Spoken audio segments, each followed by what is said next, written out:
Another basic kind of application is to motion. If we imagine the ground here, stick the ground and a hole in the ground. Touch the ground, this is your hole, of course the top of the hole is up there. And you imagine yourself standing here, and typically we'll just draw stick figures. Standing here with the ball, and let's say you throw the ball straight up. Of course, because of gravity, it'll come straight back down, and if there's a hole there, it'll go into the hole. It is usually most convenient, if you want to keep track of the height of the ball, to treat the ground as being height 0, so this is a 0 over here, not an O or not a circle, that's a 0. Usually, rather than keeping track of height, you want to say this direction is positive height. And so if the ball goes up to here, maybe that looks like that's going to be about 7 feet high. That would be a positive height.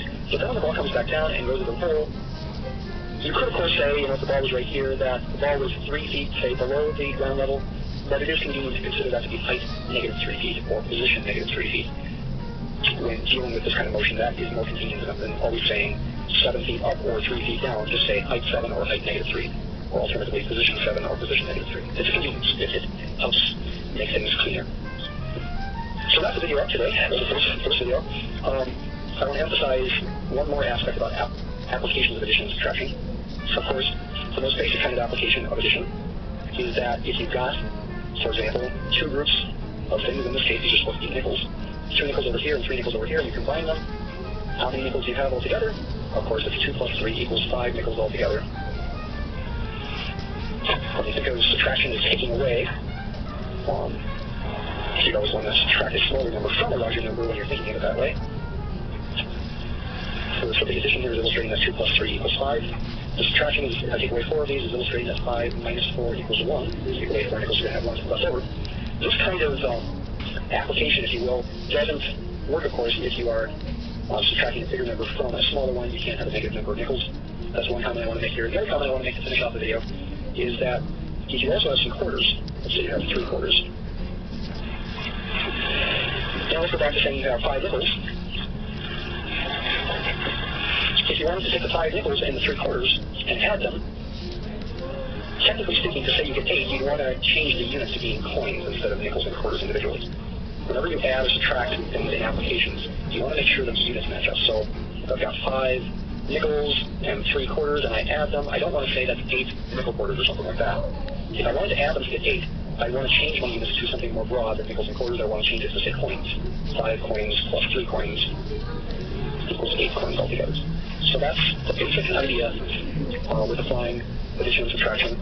Very clear, hopefully, in this particular case, but very important and sometimes not so clear in more complicated situations. So you want to keep that in mind. And that's the end of this first video.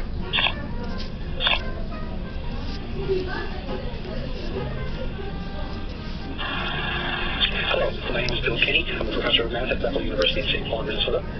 And this is the second video in my series called Foundations of Arithmetic, Algebra, and Graphing. And there might be a subtitle that I can put to this with an eye toward interpretations and applications in real life.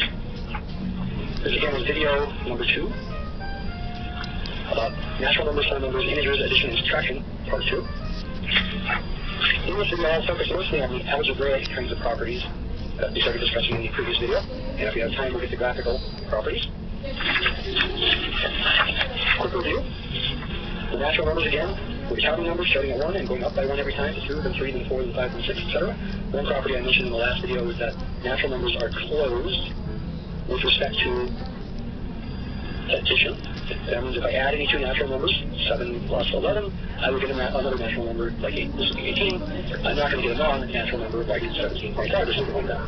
I also won't get a negative number or 0.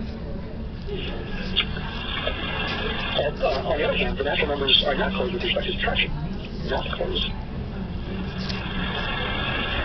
with respect to the operation of subtraction. For instance, because 7 minus 11 is negative 4, and negative 4 is not a natural number. The whole numbers, which again include 0, they are closed with respect to addition, and also, again, not closed with respect to subtraction. The integers are different, though. Again, the integers include the negative numbers, negative whole numbers, you might say, going also over in both directions. They are closed with respect to addition, just as the natural and whole numbers are, but they are also closed with respect to subtraction. You should remember that if you, for example, take 7 and subtract a negative number like negative 4, the rule is to add have the corresponding positive number. 7 minus negative 4 is the same as 7 plus 4, which is 11. There's a good reason for this, which I will hopefully get to a little bit in this video, but certainly in the next one if I don't have time for this one.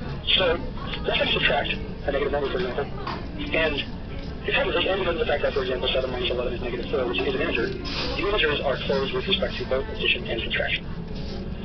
One application I mentioned in the first video is the cash flow, an application of negative numbers. Cash flow equals net income minus net expenses. And again, because the integers are closed with respect to subtraction, if both of these quantities are integers, the net income and the net expenses, then cash flow will still be an integer. Another thing I want to mention now is that addition or subtraction can really be defined in terms of addition when we take the integers as a given. When you accept negative numbers and 0 as quantities that make sense to you, then you can think of subtraction as being related to addition.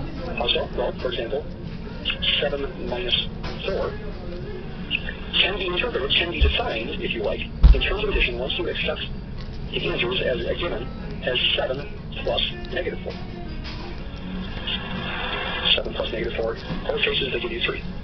So, and again, in a sense, this is 7 minus 4 is being defined to be 7 plus negative 4 once we in a sense, believe the concept of a negative number. They give you 3.